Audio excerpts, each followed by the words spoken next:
Video আপলোডের সাথে সাথেই তোমরা অনেকেই কিন্তু একটি প্রশ্ন বারবার জিজ্ঞেস করছো যে ট্যাব বা মোবাইল কেনার টাকা তোমরা কবে পাবে। আজকে থাকছে সেই সম্পর্কে সবিস্তারে আলোচনা, একদম সঠিক তথ্য তোমাদের সামনে উপস্থাপন করছি। ভিডিওটা শেষ পর্যন্ত দেখো, তাহলে বুঝতে পারবে। আর দ্বিতীয় একটি প্রশ্ন তোমরা বারবার জিজ্ঞেস করছো যে স্টুডেন্ট কোড দিয়ে যে মেসেজটি আসবে, আমি বলেছিলাম অনেকের চলে এসছে, অনেকের এখনো আসেনি। তো সেই মেসেজটি যাদের আসছে না তাদের কি কোনো সমস্যা হবে বা আসছে না কেন? তো এই দুটি মূল বিষয় নিয়ে আজকের আমাদের কিন্তু আলোচনা, ঠিক আছে? তার আগে জানিয়ে রাখি, তোমরা যদি আমাদের পরিবারের নতুন সদস্য হয়ে থাকো অবশ্যই চ্যানেলটি সাবস্ক্রাইব করে নিও। এই চ্যানেল পড়াশোনা সংক্রান্ত কোনো না কোনো সাহায্যে তোমার আসবে, এইটুকু নিশ্চিতভাবে আমি কিন্তু বলতে পারি। তো মূল প্রসঙ্গে যাই। প্রথম যে বিষয়টা আমি ক্লিয়ার করছি যে স্টুডেন্ট কোড দিয়ে যে মেসেজটি তোমাদের আসছে, সেই মেসেজটি যাদের আসছে না, কেন আসছে না আর না এলে কি করবে। দেখো, স্টুডেন্ট কোড দিয়ে যে মেসেজটি তোমাদের অনেকের চলে এসেছে, অল্প সংখ্যক ছাত্রছাত্রী আসেনি। কেন আসেনি? না আসার দুটি কারণ মূলত হতে পারে। প্রথমত, হয়তো তোমার মোবাইল নাম্বারটি ভুল আছে, তুমি মোবাইল নাম্বারটি সঠিক দাওনি, বা মোবাইল নাম্বারটি যখন ইনপুট করা হয়েছিল ফর্ম ফিল আপের সময় শিক্ষক মহাশয়রা যখন ইনপুট করেছিলেন, হয়তো কোনো একটি নাম্বার এদিক ওদিক হয়ে গেছে, মানে ভুল নাম্বার হয়তো তারা ইনপুট করেছেন, এমনটি হতে পারে, ঠিক আছে? দ্বিতীয়ত যেটি হতে পারে সেটি হচ্ছে হয়তো যে নাম্বারটি তুমি দিয়েছো, মানে তোমার গার্জেনের নাম্বার বা তোমার নাম্বার, সাধারণত গার্জেনের যে নাম্বারটি দিয়েছো তাতেই কিন্তু স্টুডেন্ট কোডের মেসেজটি আসছে, ঠিক আছে? তো সেই ক্ষেত্রে আমি বলবো তোমার নাম্বার অথবা তোমার গার্জেনের নাম্বার, দুটো নাম্বার যেন রিচার্জ থাকে। যদি রিচার্জ করা না থাকে অনেক ক্ষেত্রে কিন্তু মেসেজ আসে না, সেই ক্ষেত্রেও হতে পারে তোমার মেসেজ আসেনি। হলো আর একটি সমস্যা হতে পারে, সম্ভাবনা কম, সেটি হচ্ছে সার্ভারের প্রবলেম হতে পারে, যে কোনো হয়তো সেদিন সার্ভারের কিছু সমস্যা ছিল যার জন্য মেসেজটি ডেলিভার হয়নি, এটিও কিন্তু হতে পারে, ঠিক আছে? তাই স্টুডেন্ট কোড দিয়ে যাদের মেসেজ এসেছে খুব ভালো কথা, যাদের মেসেজ আসেনি স্টুডেন্ট কোড দিয়ে তাদের দুশ্চিন্তা করার কিছু নেই। একবার স্কুলের সাথে যোগাযোগ করে নিও, স্কুলের শিক্ষক মহাশয়রা তোমার যে প্রোফাইল আছে সেখানে চেক করে দেখে নেবেন যে এনপিসিআই স্ট্যাটাসটি কি শো করছে, ঠিক আছে? আর শিক্ষক মহাশয় অনেকেই বলছেন যে ওই মেসেজটি না এলেও কোনো সমস্যা নেই, তার কারণ তারা জানেন যে হয়তো কোনো প্রবলেম থাকতে পারে, সার্ভারের সমস্যা হতে পারে। তাহলেও আমি বলবো একবার স্কুলে গিয়ে জিজ্ঞেস করে নিও তোমার মোবাইল নাম্বারটি সঠিক দেওয়া আছে কিনা, তোমার মোবাইল নাম্বার এবং তোমার অভিভাবকের মোবাইল নাম্বার, মানে তোমার গার্ডিয়ানের মোবাইল নাম্বার, দুটো মোবাইল নাম্বার সঠিক দেওয়া আছে কিনা, জাস্ট একবার স্কুলে গিয়ে চেক করে নিও।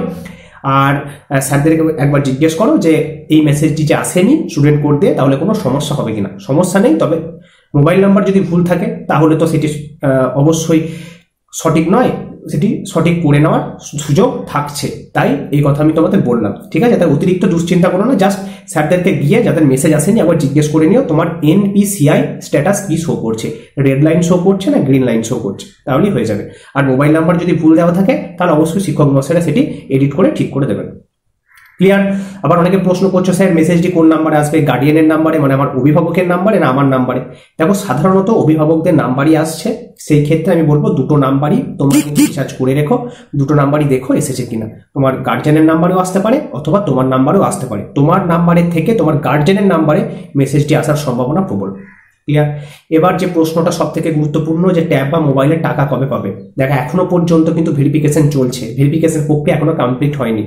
আমরা সোশ্যাল মিডিয়াতে অনেকে জিজ্ঞেস করেছিলাম, তারা বেশিরভাগ ছাত্রছাত্রীর উত্তর তারা কেউ এখনো টাকা পায়নি। বেশ কিছু সংখ্যক ছাত্রছাত্রী হয়তো মজা করি হয়তো তারা বলছে, বা তারা মিথ্যা কথা বলছে যে হ্যাঁ স্যার টাকা পেয়ে গেছি, টাকা পেয়ে গেছি। তাদের কিন্তু সঠিক ডিটেলস তারা এখনো দিতে পারেনি, জিজ্ঞেস করার পর টাকা পেয়েছে তার প্রমাণ তারা দেয়নি।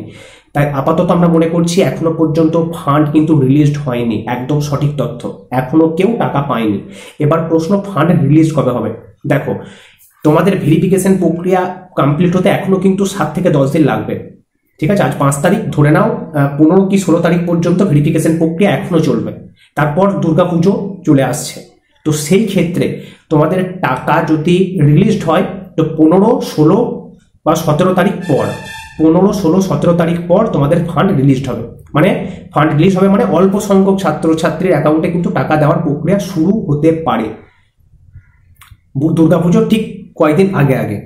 আর তা না হলে দুর্গাপুজো যদি চলে আসে, দুর্গাপুজোর সময় ফান্ড রিলিজ হবে বলে মনে হয় না, সেই ক্ষেত্রে দুর্গাপুজোর পর তোমাদের কিন্তু অপেক্ষা করতে হবে। বোঝা গেছে? 15, 16, 17, আমি 17 তারিখই ধরলাম ডেডলাইন, 17 তারিখ, 17 তারিখ পর্যন্ত তোমাদের ভেরিফিকেশন প্রক্রিয়া চলতে পারে। ধরা যায় 15 তারিখের পরই ভেরিফিকেশন প্রক্রিয়া কমপ্লিট হয়ে যাবে, আর তাও আমি 17 তারিখ ধরছি। 17 তারিখের পর কিন্তু ফান্ড রিলিজড হবে। এবার এই ক্ষেত্রে একটি গল্প আছে, ফান্ড রিলিজড হলো মানে সকলেই টাকা পেয়ে গেলে এমনটি কিন্তু হবে না, ঠিক আছে? বিষয়টি বুঝবে। ফান্ড রিলিজড হওয়া মানে অল্প সংখ্যক কোনো একটা এরিয়ার কিছু ছাত্র, কয়েকটা স্কুলকে সিলেক্ট করা হলো, তাদের অ্যাকাউন্টে প্রথমে টাকা ডেলিভার হলো, তারপর আবার কিছু সংখ্যক কয়েকটা এরিয়ার কয়েকটি স্কুলকে সিলেক্ট করে সেখানে ফান্ড রিলিজড হলো। এইভাবে পশ্চিমবঙ্গের সকল ছাত্রছাত্রী একবারে টাকা পেয়ে যাবে এমনটি কিন্তু হবে না। বিষয়টি কিন্তু তোমরা এইটুকু একটু বুঝবে। অনেকেই বলতে পারো তখন যে স্যার অমুক স্কুলের ছাত্রছাত্রীরা টাকা পেয়েছে, আমরা কেন পাইনি? দেখো, ফান্ড রিলিজড হলে সমস্ত ছাত্রছাত্রীরা একবারে টাকা পাবে না, কয়েকটা এরিয়া ভিত্তিক স্কুলগুলোকে কিন্তু বেছে বেছে টাকা দেওয়া হয়, ঠিক আছে? এত সংখ্যক ছাত্রছাত্রীর ফান্ড একবারে কিন্তু রিলিজ করা সম্ভব না। ক্লিয়ার? তাহলে তোমাদের অপেক্ষা করতে হবে 15 তারিখের পর, মানে দুর্গাপুজোর আগে কয়েকটা দিন সময় থাকছে ফান্ড রিলিজড হওয়ার, আর তা না হলে কিন্তু দুর্গাপুজোর পর 100% শিওর দুর্গাপুজোর পর তো ফান্ড রিলিজড হবেই, এটুকু গ্যারান্টেড। কিন্তু তার আগে যদি বলো, আমি বলবো দুর্গাপুজোর ঠিক কয়েকদিন আগে ফান্ড রিলিজড হওয়ার একটি সম্ভাবনা কিন্তু রয়েছে, মানে ওই 15 তারিখের পরের দিক করে। দুর্গাপুজো চলাকালীন ফান্ড রিলিজড হয় না, কারণ সেই সময় অনেকেই কিন্তু ছুটিতে থাকে, তাই প্রক্রিয়াটি আশা করা যায় সেই সময় বন্ধই থাকবে। কিন্তু দুর্গাপুজোর পরপর ফান্ড অবশ্যই রিলিজড হবে। নির্দিষ্ট তারিখ এই মুহূর্তে বলা সম্ভব না, আমি বলতে পারবো না, কারণ আন্দাজে আমি একটি তারিখ তোমাদের বলে দিলাম যে অমুক তারিখে ফান্ড রিলিজড হবে, অমুক তারিখে সকলে টাকা পাবে, সেটি কখনোই কাম্য না। এখন আমরাও জানি না যে ভেরিফিকেশন প্রক্রিয়া একদম কমপ্লিট ওই দিন হবে, তারপরই ফান্ড রিলিজড হবে, এটি আমাদের জানা কখনোই সম্ভব না। তবে এটুকু বলতে পারি 15 তারিখ পর্যন্ত ভেরিফিকেশন প্রক্রিয়া চলবে, তারপর কিন্তু পরবর্তী স্টেপ মানে ফান্ড রিলিজড হওয়ার সম্ভাবনা থাকছে। ক্লিয়ার? আশা করি বিষয়টি বুঝতে পেরেছো, আর তোমাদের মনে কোনো সংশয় নেই। তো আজকের মতো ছিল এইটুকুই আলোচনা। দেখা হচ্ছে পরবর্তীকালে নতুন নতুন তথ্য এবং আপডেটের সাথে। আর হ্যাঁ, তুমি যদি আমাদের পরিবারের নতুন সদস্য হয়ে থাকো, অবশ্যই চ্যানেলটি কিন্তু সাবস্ক্রাইব করে নিও।